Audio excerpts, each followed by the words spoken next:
7.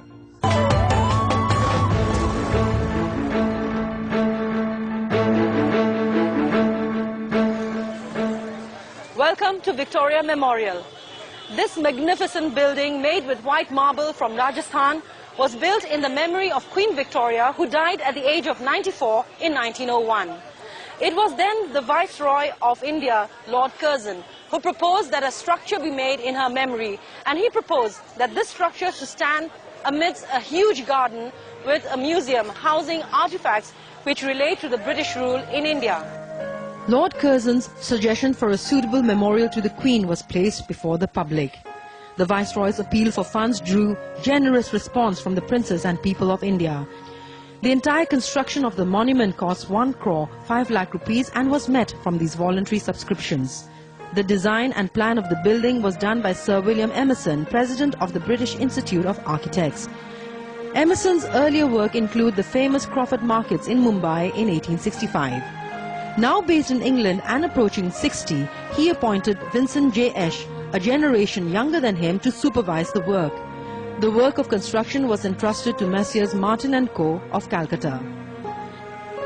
In 1906, the Prince of Wales, later King George V, laid its foundation stone. This very familiar site of Kolkata is situated on 64 acres of land, with a building covering 338 feet by 228 feet.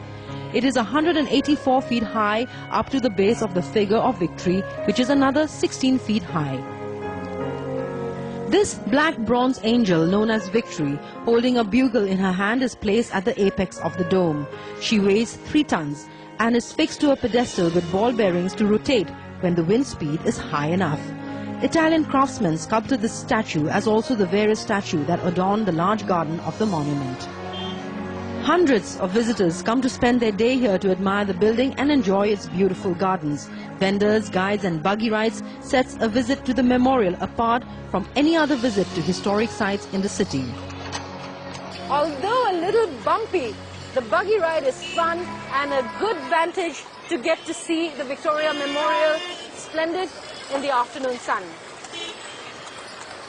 The memorial consists of numerous hybrid features like the Italian-style statues, Mughal domes, use of marble like the Taj, and tall, elegant open colonnades along its sides. The building is a classic example of colonial style of architecture which combines the European and the Indo-Islamic style.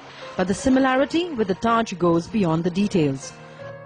From the beginning, even before the style was finalized, Curzon insisted that the memorial should be built of white marble. In the event, the stone was brought from the same quarries in Makrana, Rajasthan that supplied Shah Jahan.